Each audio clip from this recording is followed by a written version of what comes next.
It's time for Wise Money with Korhorn Financial Group with financial advisors Kevin Korhorn, Mike Bernard, and Josh Gregory.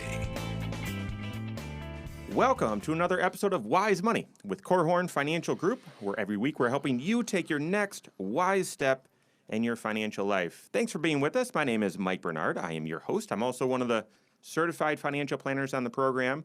With me in the KFG studios today, certified financial planner Josh Gregory and special guest Ted Foster. That's right.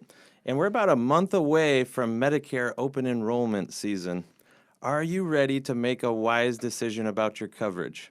Do you need to be taking any kind of action or making any kind of changes? This is a confusing area in most people's financial lives. And that's why we have health insurance expert Ted Foster on the program today to help us get ready for this year's Medicare open enrollment. Usually we have Ted on really right as open enrollment's kicking off, and we decide to make it easy on you. So before you get too busy, Ted, he's in the studio helping to share some wisdom with all of us. If you have any questions, health insurance, especially Medicare, this is confusing stuff. If you have any questions, reach out to us. Ted would love to help. We'd love to help. And, of course, we can answer any questions here on the program in an upcoming show. You can find us online, wisemoneyradio.com. The blog's right there as well, wisemoneyblog.com. Wherever you do your social media-ing, you can find Wise Money. Just search the Wise Money Show. Specifically, the YouTube channel is up and running. I'd encourage you to like us there and subscribe to that channel and turn on notifications as well, so you're up to date on all of the current updates and shows and all of that sort of stuff. And then lastly, you can call or text 574-222-2000. That's 574-222-2000. All right, Ted, welcome back to the program. Yeah, good to have you, Ted. We were just recounting before we got on the air that, Ted was on the second show ever of the Wise Money Show. We're into our fifth year now, and Ted was on the second one and actually proved to us that maybe this could work. Our first episode was just terrible, and we were convinced we made a huge mistake. And then we had Ted on to talk about health insurance. We were like, wow, Ted was really good. That was a good show. I think, in fact, that was the only good show that whole first season, it probably was. Well, it might still be the only one. No. So anyway. No, there's some really good ones. Well, so Ted is a health insurance and Medicare expert, and he's been a regular guest on the Wise Money Show. And so one of the things I appreciate about you, Ted, I told you this because we were talking about this on Monday, about how important it is to have all the choices with health insurance and Medicare in retirement. Try to make it as simple as possible. There's value to simplicity, and that's really the goal today. So there are lots of pieces to this. What I want to start with is just what is open enrollment? When are the dates? Who needs to pay attention? Who needs to do something? So tell us everything you know about open enrollment. Okay. How long's this program? So here's the thing. This open enrollment is October 15th to December 7th each year. And then there are some additional special enrollments throughout the year. But let's focus on just the annual open enrollment. So who needs to be aware of open enrollment? And that is really anyone that is already on Medicare, has a plan, has a drug plan, has a Medicare Advantage plan, or a Medicare supplement. And so they need to look at particularly their prescription drugs that they take and are planning to take next year. Open enrollment's our first opportunity to look at next year while we're still in this year and can make a change. Okay. And if you're listening today and maybe you're not age 65 or older, you have nothing to do with Medicare, but maybe a loved one who is counting on you to help be an extra set of eyes in their financial life, they may need you to be aware of these types of periods because who knows, maybe they have a change that could be required in their financial life and they need you to point it out to them. Yep. And people come in and think, well, I don't need to do anything. I have the same drugs. I've been taking these same drugs for several years, and I have a plan, and it's working great. Why would I need to look at this? And I've seen situations where when we go to the new year, the premium has changed.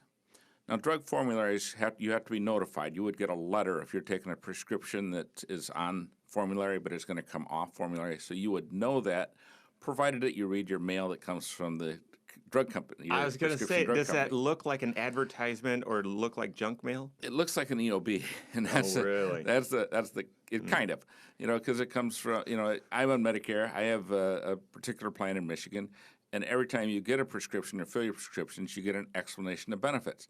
So you get quite a few of those throughout the year, especially if a person would take 6 or 8 drugs a month. So you see a lot of those. And so when you get a letter, you think, oh, it's just another explanation of benefits. I don't really need to pay attention to this. So I run into people a lot that have gotten that letter but didn't realize it. Okay, so does it mainly apply to the prescription drug coverage? You mentioned if you're already on Medicare or even Medicare Advantage, have a supplement subscription drug, then you should be doing something, or at least be aware it applies to you. But does it mostly apply for your prescription coverage? Yes. Okay. Short answer, yes. But here's the thing that gets confused a lot. People think open enrollment is for all Medicare products, and it is not. Medicare supplements can be changed or renewed any time of the year, provided your health allows, and so on. So that doesn't have to happen during open enrollment. But if you have a Medicare Advantage plan or a prescription drug plan, this is that time of year where you can make a change. Okay.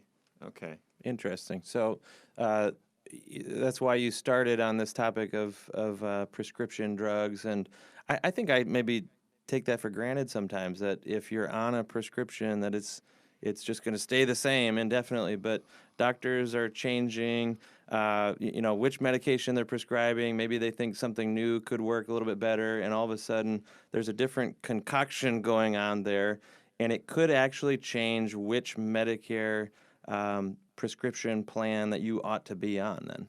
Yeah. And let me just say this, because I've gotten several calls.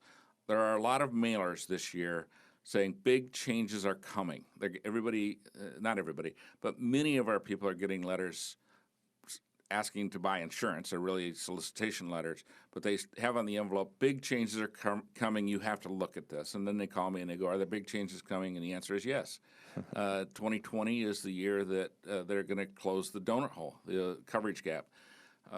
I've looked at the formula. We can't see next year's plans yet, but I've looked at the formula. I've pulled out a few clients' folders, looked at their drug list, and put a pencil to it of what it's going to look like. And we really need to review drugs this year. Very, very important. Do you mind explaining for our listeners what the donut hole is and the fact that this is closing? Why is that a big deal? I don't mind. I don't know if I can. And here's what I say to people. If you were going to design a drug plan in the most complicated, hard to understand, hard to explain manner possible, this is it. Good job, Congress. Huh? So here's how it has been. So you'd start out with just a deductible or no deductible, depending on the plan you choose, and then monthly copays, or if you do mail order, 90-day copays. And you would do that until the total cost of the drugs, what you pay, added to what the insurance company paid, reached a dollar amount. And the dollar amount has been adjusted yearly. I believe this year is around $37.50. And so from $0 to $37.50, you had a deductible copays. Yep. From $37.50 up to about $6,400, you would have a cost sharing. And cost sharing, the difference between a copay and cost sharing is always confusing to people. Copay is usually a flat dollar amount. Cost sharing is a percentage. So during that coverage gap or donut hole, you are paying a percentage of the prescription. Sometimes it's better, sometimes it's worse, depending on the prescription you take. Because if the percentage is 35% and your prescription drug is $100, that's easy math, $35. Maybe your copay for that drug was $65.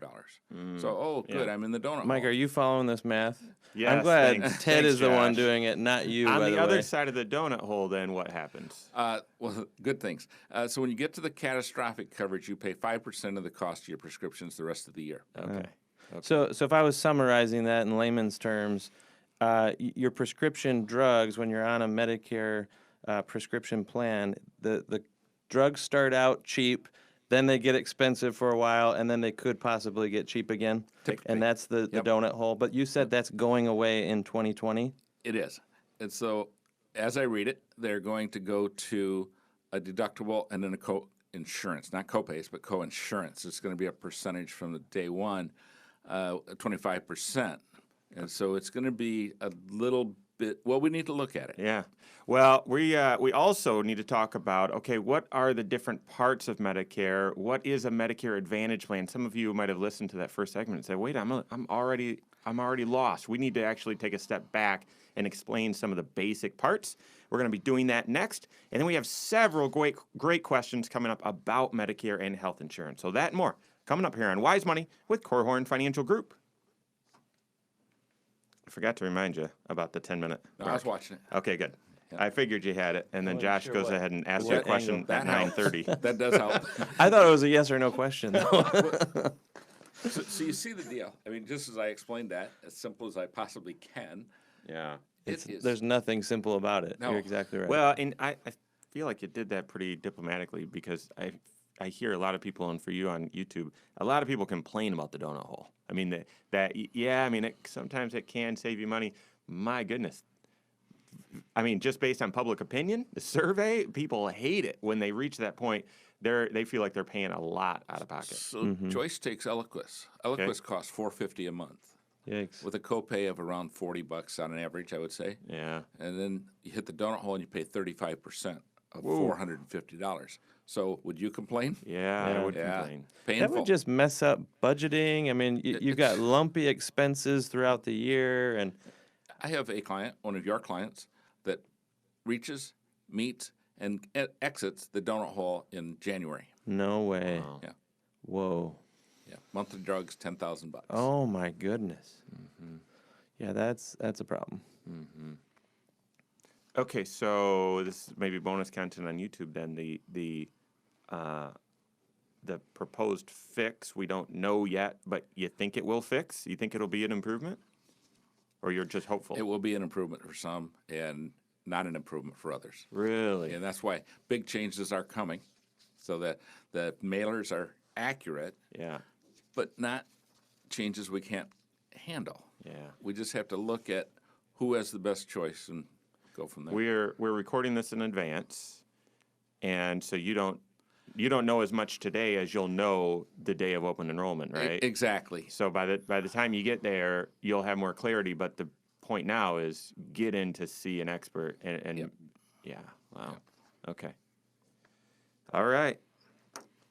Well, maybe that would be a good thing to say again when we get on the air, and then we'll go backwards and talk about what is Medicare, different parts and plans, and yeah. Sound good? Do you want to watch the breathing in the microphones? I don't know if you guys hear that. I can hear it. I don't know how much of it is picked up. That's the thing. So does that mean we're just too close to the mics? Or you are suggesting we shouldn't breathe? Don't breathe. Okay. Well, the other thing about this is, I mean, there is a difference right there. These are supposed to be where you can talk into the bubble. Yeah, there's a cone or whatever. And so if you're breathing, it shouldn't be picked up if you're, I can hear myself. yeah. Well, it's all muffled for you anyway because you That's got right. earwax or whatever is going on. Something's going on. The sounds are rattling in my brain, and everything's just strange. All right.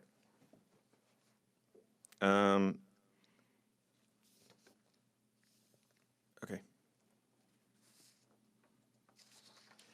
Are you prepared to make a wise decision this Medicare open enrollment period? That is what we're talking about today. Thanks for being with us. This is Wise Money with Korhorn Financial Group. My name is Mike Bernard. Here with me in the KF2 studios, Josh Gregory and health insurance expert Ted Foster. Thank you to the attorneys at South Bank Legal for making the Wise Money Show possible, as well as First State Bank. Thank you very much. If you have any questions for us or a question for Ted, maybe you're dealing with your own Medicare issues and have questions, have needs, reach out to us, 574-222-2000. You can call or text us there, 574-222-2000. Online, wisemoneyradio.com. You can submit questions right there on the right, and then all sorts of contact info is right there as well. And then all over social media, you can just search the Wise Money Show, and wherever you are at in social media, I'd encourage you to just subscribe and like the content there so you're up to date on all future communications. Okay, so we just are kind of exiting this open enrollment explanation and getting into the basics of what in the world your decisions are and what the parts and pieces are of Medicare. But at the break, we were talking about something pretty important, and that is Ted was sharing that this donut hole is potentially being, well, let's just say changed. I don't want to say resolved or it's going to change. And even though we're recording this in advance, and so Medicare open enrollment is still a month out, we're just encouraging sit down with a Medicare expert during open enrollment. Even if you think nothing's changed, everything's fine, you should likely sit down anyway, but this year especially sit down with someone like Ted. Is that right, Ted? Correct. All right. Okay, so let's back up. Right at the time of your life when you want health insurance to be really, really simple, it completely changes. And I often tell people that at age 65 or when you retire, if it's later than that, you're going to make one of the biggest health insurance decisions you'll make in your life, maybe the biggest. And it's complicated. So Ted, try to break it down for us, the different parts and plans, and you do a great job of this. I've heard it several times, but what are the basics with Medicare? Okay, and in preparation for this, I just wrote down just so that I wouldn't forget something. And then as I look at what I wrote down, gee, I wonder why this is confusing. So there's A, B, C, D, MA, MAPD, PDP, Medicare Supplements MS, and letters A through N of MedSups. Wow. So I don't know why this is clear confusing as mud. to anyone. Yeah. So but let's just, it isn't that bad. And people, if you get wrapped up in the details, it can drive you a little crazy. So let's make it easy. So you're going to be going on Medicare for whatever reason. You're turning 65, you've been on a group plan and you're 70 years old and now you're going to retire and come off the group. So step one is you need your Medicare Part A and Medicare Part B. If you don't have them already, then you want to go and get those. So you do that at the Social Security office or online with Social Security. I recommend, either way is okay if you're really confident with the online enrollments, but I have had situations where we did online enrollments and had a confirmation number and they didn't honor that. So that's always a little scary for me. Yeah. So I really recommend you just take the time, go to the Social Security office, ask your questions about A and B, and get enrolled. So then now you have your Medicare A and B. You get a little red, white, and blue card. Come in and you're going to make decisions between, do I want a Medicare supplement that pays pretty much all of my bills but has a little higher premium, and then add a drug card to that, or do I want to pay a low premium and have a Medicare Advantage plan with drugs and pay a low premium but have some copays as I go along? This is the choice. And so what Ted said is you're going to get A and B. A is essentially hospital coverage. B is doctor visits. And those would be what you'd call traditional Medicare. Is that that's a where safe I was term going. to It use? is. Yeah, Okay. so when you add a supplement and a prescription drug card, that's usually what I call traditional Yes. Medicare. And then, but if you don't go that route and you go the Advantage route, which is Medicare Part C, then that's the distinction. You go traditional Medicare, A, B, D in a supplement, or you go Medicare Advantage, which is A, B, but really C. That sounded right? absolutely ridiculous. It is Let ridiculous. me rephrase that, and you're accurate, but let me rephrase it a little Okay. bit.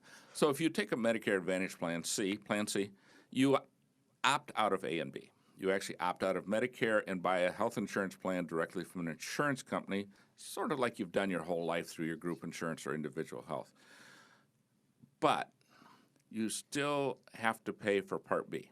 Mm-hmm. So to have a Medicare Advantage plan, you have to have A and B, and then the Advantage plan. Right. So just keep that in mind. Yeah. And then if you have drugs covered some other way, maybe you need a Medicare Advantage plan, C, with no drugs. So those are decisions that we look at with your professional and choose the right option and go forward. Wow.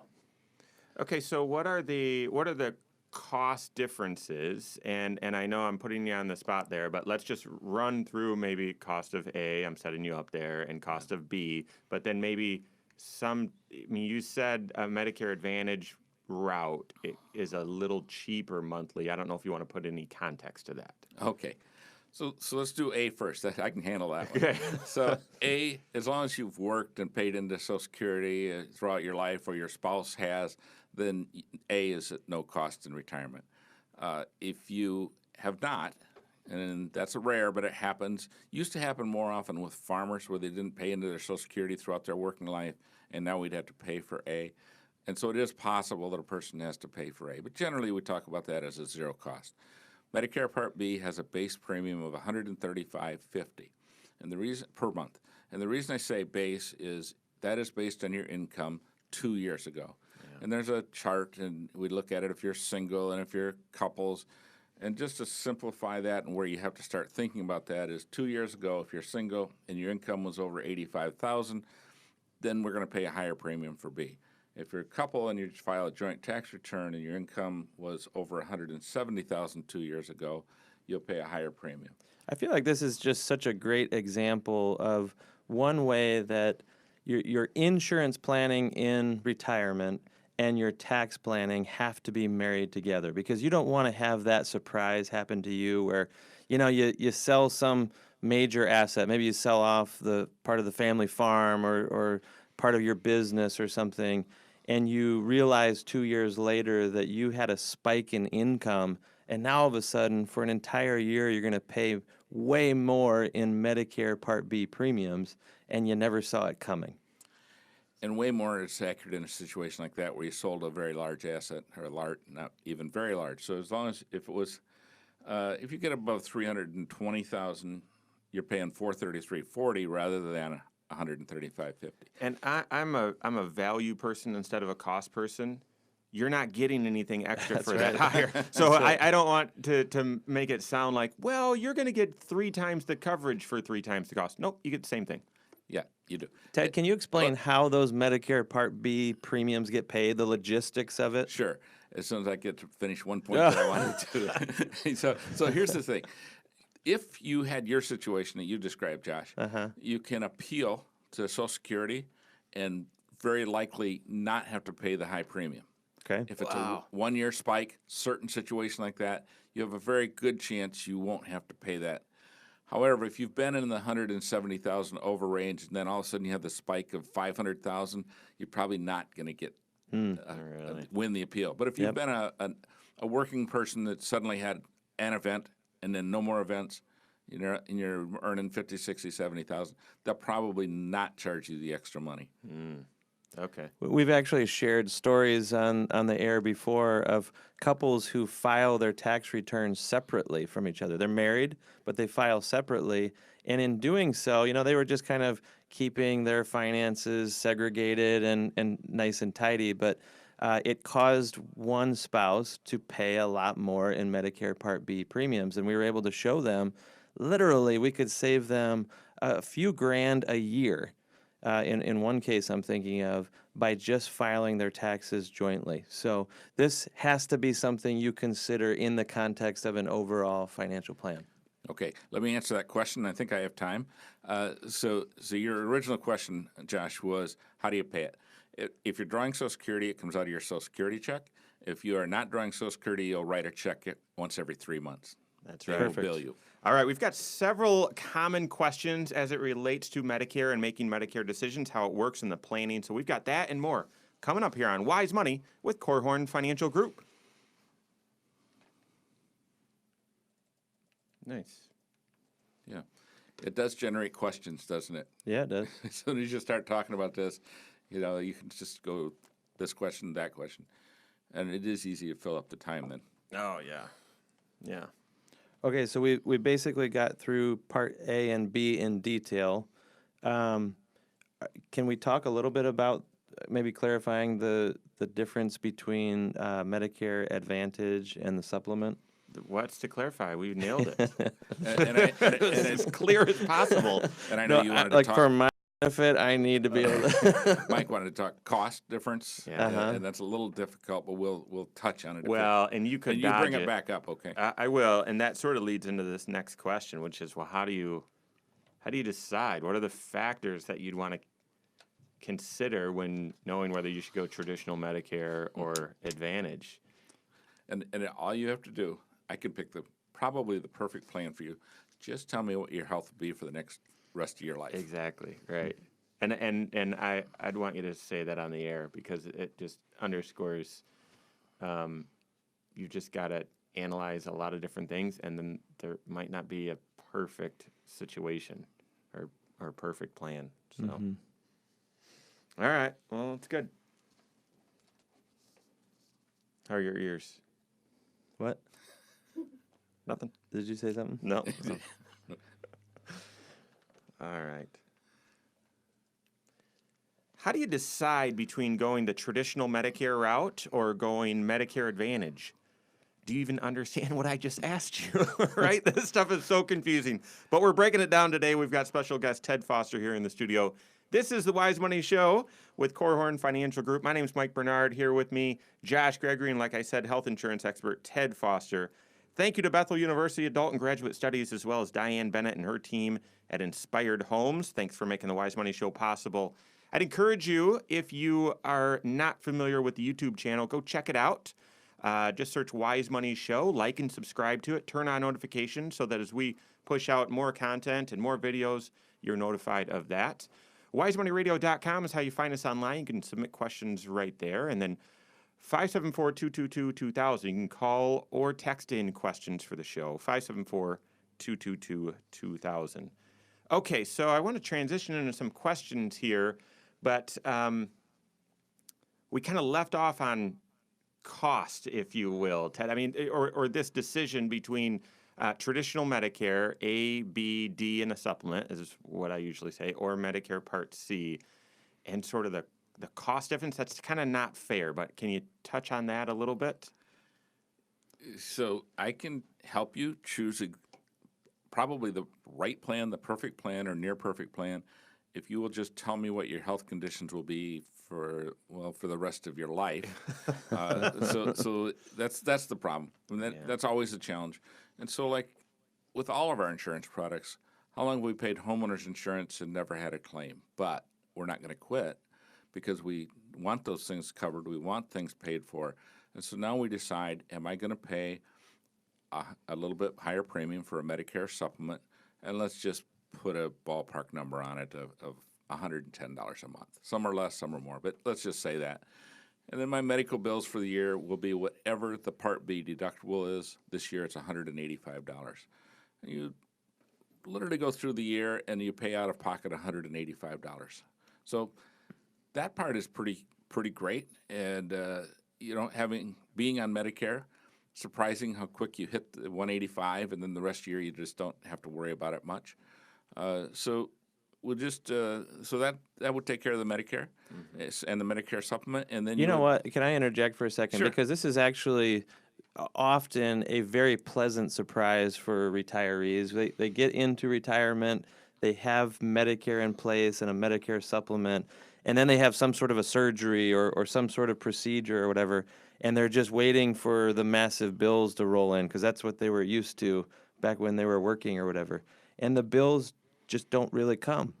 At least this is what they report to us, because the Medicare supplement often covers almost everything. I've heard people say, this is the best insurance I've ever had in my whole life. I've heard that too. Has that been your observation? It is. And on Medicare, at my age compared to your age, one of your clients came in this week, and he walked in and he sat down and he says, "It's nice to meet you." He's turning 65. He says, "You're not 35 years old." Hey, now. Hey.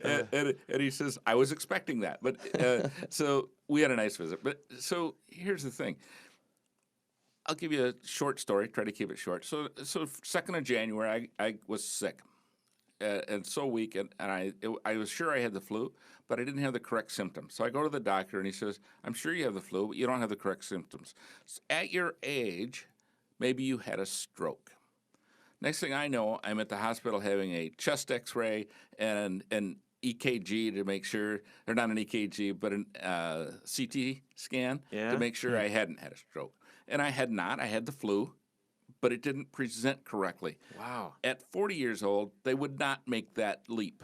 Yeah. At my age, they do. So how much does that cost for the day? Yeah, You know, right. several $1,000s. Cost me $185. Yeah. Wow. And so it just works like that. Right. So as a retiree, as people are retired, and they want to travel more and they want to enjoy their life, the simplicity is, in my opinion, probably worth the money. And then you need a drug card to go along with that, and the drug card is usually, I think, national average is $34 per month. I do want to back up on one thing we talked about, and that is if you are over the 170,000 of income and you get an increase in Part B, you will also get an increase in your Part D That's premium. right. I often Yeah, It's that's easy to underestimated that. forget. It's really easy to forget until the bill comes and it's twice what we thought it would be, and then we remember. So we don't want to forget that. The Medicare Advantage premium is less. Now, Sure. it's going to feel more like traditional insurance during your working career, so it's going to be much more than $185 total out of pocket during the year, but the monthly premium will be a little bit less than that. Monthly premium is as low as zero. Yeah. So Somewhere, you're going to pay your 0, 20, 40, $50. Not much. You're going to pay your Part B premium even though you're opting out, right? So you're going to pay the 132, right? 135.50. 135.50. But your Medicare Part C might not even have a premium, might be very low. So Yeah. it is a tough choice. Yes, and the numbers can be a little scary when you look at them because your out-of-pocket maximum might be $4,500 in network, and out-of-network's $10,000 because we do have to pay attention to networks. But I will say this: you will have to have a lot of activity to ever meet the out-of-pocket maximum in network or out-of-network, either one, because an open heart surgery where you're in and out in a couple days probably wouldn't meet that out-of-pocket maximum. Really? Wow. But if you had cancer treatment where it was day after day after day, year, for the year, then you might or probably would. But it's kind of odd to look at the giant catastrophic claim, and you go, oh boy, I'm going to hit this 4,500 today.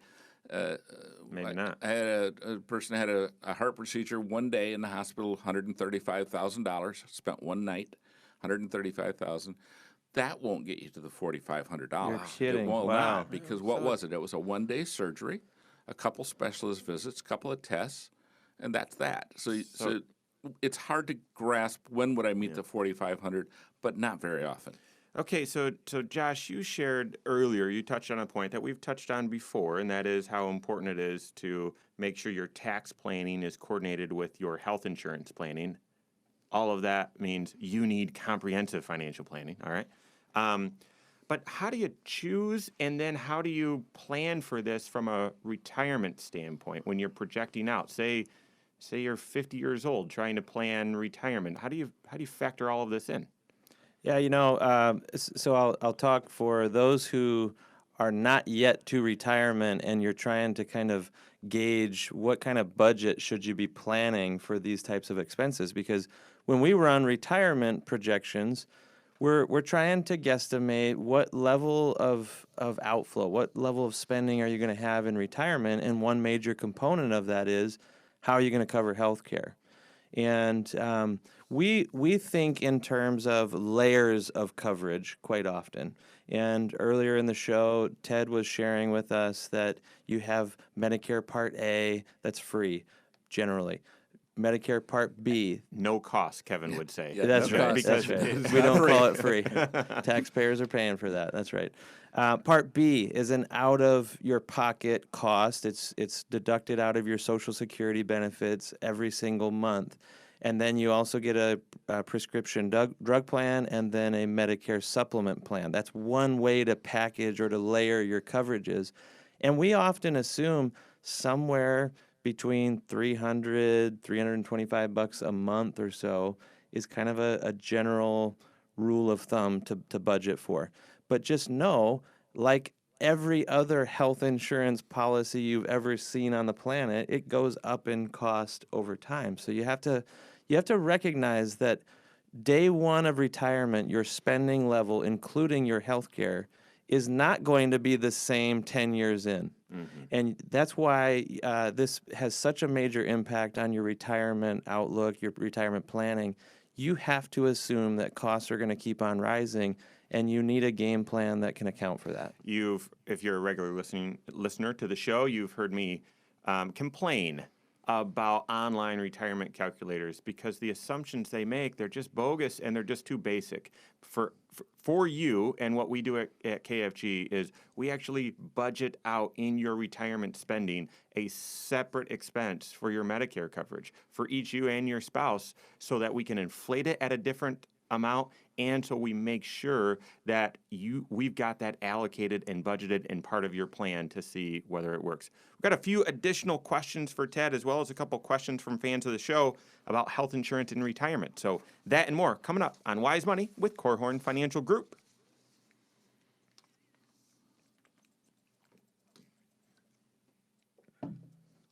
All right. I want to hit the point. We haven't hit it yet. If you choose one option, can you switch to the other? And that's not a direct, there's not a direct, easy answer to that, but I don't want to give the illusion that, well, you're going to make this choice, but if you want to change, you can. You might be able to, but it's not easy. That was a question I wrote down too. And then when should someone come see you? I want to hit that. Both of those. If that takes the full 10 minutes, because there's other questions too, that's fine. If we get through both of those and there's still some time, I think I might want These to listener questions are both related to health insurance, aren't they? Yeah. So I pulled those out of the queue. So I'd like to hit Elaine's question at the very least, but Yep. They're both good questions. We have not talked at all today about the Affordable Care Act, I know. but we will here. Right. Yeah. That was one of the questions I was that's hoping to. The letters for that are ACA. Yeah. So, just saying. Yeah. What are you thinking, Lindsay? Everything good? Yeah. Okay. That would help with the. I mean, it's a big issue. Those who retire before age 65. It's not intuitive necessarily to those who are coming up on retirement and have a gap. How do I cover that? So that could be a really valuable topic to hit. Fine. When we were just starting to teach the class, I don't know if you recall, but it was a few years ago, and things were just a little more raw politically, especially related to this. And wherever you stand politically, Obamacare did essentially provide or try to provide a solution for people that would retire before 65. I mean, you now know, well, if I don't have COBRA or if COBRA runs out, if I'm not yet 65, I'll be able to go somewhere without pre-existing condition issues or whatever. I'll be able to get coverage somewhere. You can bring that up. Yeah. Josh has a client that I used to meet with on a regular basis that I've used the term Affordable Care Act. And she stopped me and she says, "Thank you for calling it that, and don't use that other name." Ah, yeah. Obamacare. She didn't want to hear it. Yeah. She didn't want to hear his name. Oh wow. Wow. Yeah, there's a lot of people who are pretty politically fired up when it comes to when this it topic. first started. It was you Yeah. had to watch your words. Yeah. Yeah. All right. Okay, so we want to talk about can you switch, talk about when someone should see you. We've got to get that out, and then we'll get into these other questions. Sound good? Yep. All right. Thanks for being with us today. This is the Wise Money Show with Korhorn Financial Group. My name is Mike Bernard, here with me in the KFG studios, Josh Gregory, and special guest, health insurance expert Ted Foster. We've been breaking down, as much of Medicare as we can and tried to make it as simple as possible. It is confusing, though, folks. Right at the time you want it to be simple, it is confusing. So above and beyond anything, if you just take one thing out of today, you need to be working with your certified financial planner to see how your health insurance decisions and retirement impact your entire plan, and make sure your certified financial planner is working with a health insurance expert who knows what in the world they're talking about. Ted's on Medicare. He's been specializing in this for, I'll just say, a couple decades. So very, very experienced, and we collaborate with Ted all the time. That's the approach you want when it comes to making decisions like this. We've got a few more questions to hit. If you've missed anything, few ways you can catch up on all the content of this program and any previous episodes. First, you could go to the YouTube channel. Just search Wise Money Show. already mentioned, like and subscribe it. I'd encourage you, if you do like the content or know someone who also is on the cusp of a Medicare decision, I'd just share it and send it over to them. You can also do that with the podcast. Every episode we throw on iTunes and wherever you listen to podcasts, just search Wise Money Show. And I'd encourage you also to rate the show. That, of course, gives us some feedback, but it also helps other people who are looking for content about wise financial principles. It makes us easily found. And so I thank you in advance for that. And lastly, online, wisemoneyradio.com is where you can listen to previous episodes and even submit a question as well. Okay, so Ted, we were talking about the big choice when you're about to go on Medicare. Do you go traditional Medicare, A, B, D, and a supplement, or do you go Advantage Plan, which is Part C? What if you make a decision and then say, oh, I made a mistake. I want to make a change? You can do that almost always. So especially during open enrollment. So if you really, whichever way you go, every year you're going to have an opportunity to change that decision between October 15th and December 7th. So if you have traditional Medicare and you want to go to a Medicare Advantage, that's when you do that. If you have a Medicare Advantage and you want to go to a Medicare supplement and your health is okay, you can do that. Right. That's the key. caveat, isn't it? Because if you make this choice and say, boy, Medicare Advantage Part C is going to be cheaper, and you know what, I'm pretty healthy, so I'll go with that. And then down the road, you get the cancer diagnosis and say, gosh, it's going to cost a lot more. Let me switch to Medicare supplement plan. You're not going to be able to. No. Because you have to prove it. You've got to go through health underwriting. Correct. So, Yep. All right. And then lastly, of course, we started the program talking about open enrollment and October 15th to December 7th. But let's talk about someone who's about to age in to age 65 and Medicare. You know, they start getting tons of mail pretty early. What do they start, around 40 these days? But when should someone come see you, see an expert? Ted? Yeah, they want to see their expert about. I like to have them come in 5 or 6 months in advance, but certainly at least 90 days in advance. Go sit down, talk about what do I do, how do I do it, what are the steps, and not make decisions at that point. That's really just the first interview to help them make that transition correctly. Yeah. Because whether you're aging in is probably the easiest. Coming off a group plan at a later date is not hard, but it does have some extra steps. And people read things and think, oh, no, I'm going to have to pay a penalty. Probably not, as long as you're in a group with more than 20 employees. There won't be a penalty. That's a good point, because we often think of Medicare as something you get in place at age 65. But there are some circumstances when maybe you don't actually join the government's plan until some later date. Can you talk more about that or clarify that? Yeah. So if I'm going to continue working and I have group health coverage and my employer has more than 20 people, then I do not need Medicare at all. And so we run into a situation quite often where people have a health savings account that they're putting into at their employer, and they want to keep doing that. You need to go through this step to opt out of Part A and not enroll in B, of course. But you have to take that step and opt out of A. Don't just assume you don't have it. And then you can continue putting money in your health savings account. But if you're not doing that, though, you may get A, and that's fine.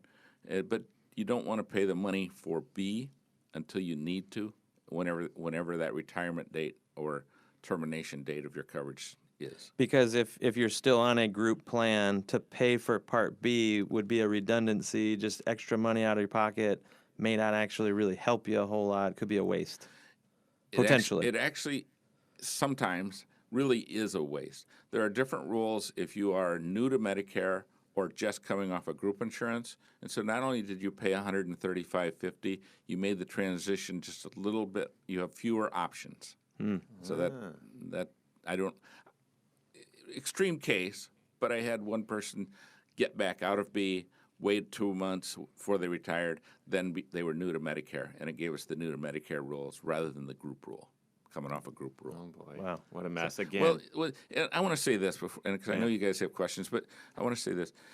If you definitely need to meet with someone, and when you meet with an advisor, whoever they are, if you walk out of there going, wow, I'm more confused than I was when I went in, you've got to go see someone else. That's exactly right. I had a gentleman in this last week, and he said he had met with the advisors that his employer recommended, and he came to me and he says, I met with those guys for an hour and a half, and I'm more confused than I was before I went in there.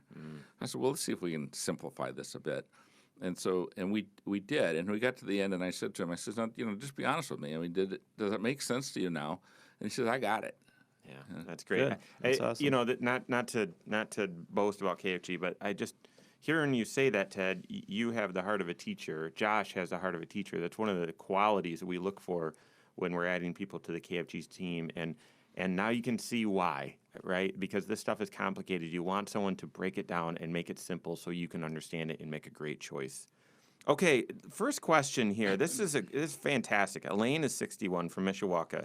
Here's what she asked. I'm going to retire from teaching in the public schools in the next year or two. She's 61. Is it best to go with the health insurance offered through my retirement package or to get insurance somewhere else? Okay, great question. Congratulations, Elaine, on retiring at 61. So here's the thing. It's just a math problem. It's not difficult at all. It's a math problem. What does it cost me to be on my retiree coverage, and what does it pay for?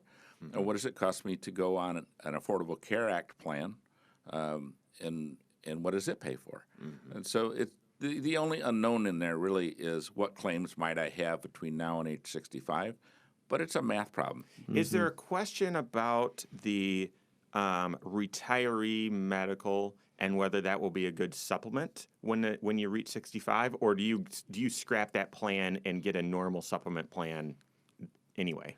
It's still a cost issue. Really? And so you're 65 and you go, okay, I can have a med sup and I can have this and this, and it's going to cost me X number of dollars. I stay on my group plan, it's going to cost me so much. I go to a Medicare Advantage plan, I anticipate it'll cost this much. So it's really just a math problem. So it's really the same analysis that everyone needs to do at age 65. It's just that some of these teachers have a third option to consider because they have a retiree benefit maybe available to them. Yeah, and a lot of times it's a good option. COBRA, if you didn't have that and you were just leaving the employer and you have an option for COBRA coverage. Remember, COBRA is the average age of the whole workforce. Yeah. If you're at 62, you're on the high side average, but you're paying the premiums of a 42-year-old. Right, at the average So you age, have to really just look at the math. Yeah. And not to turn this into an advertisement for Ted and his skills and help and everything, but that's actually one of the things I'll just say publicly that I appreciate about you, Ted, is I've had many clients who are facing these types of choices. They come to retirement. It's kind of a fork in the road. They've got to choose how they're going to structure their health insurance.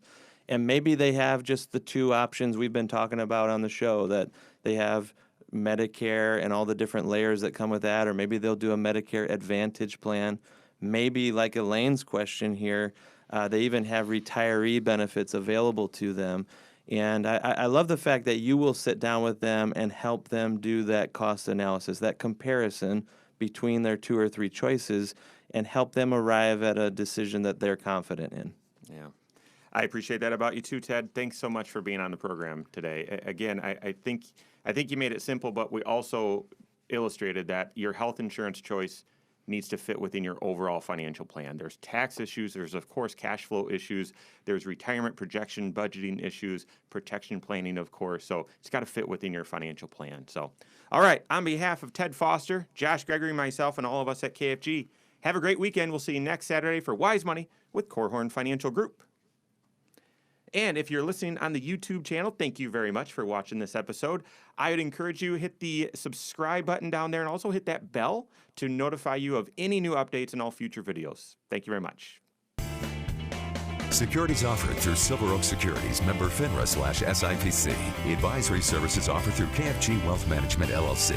Doing business as Korhorn Financial Group. KFG Wealth Management, LLC and Silver Oak Securities Incorporated companies are unaffiliated.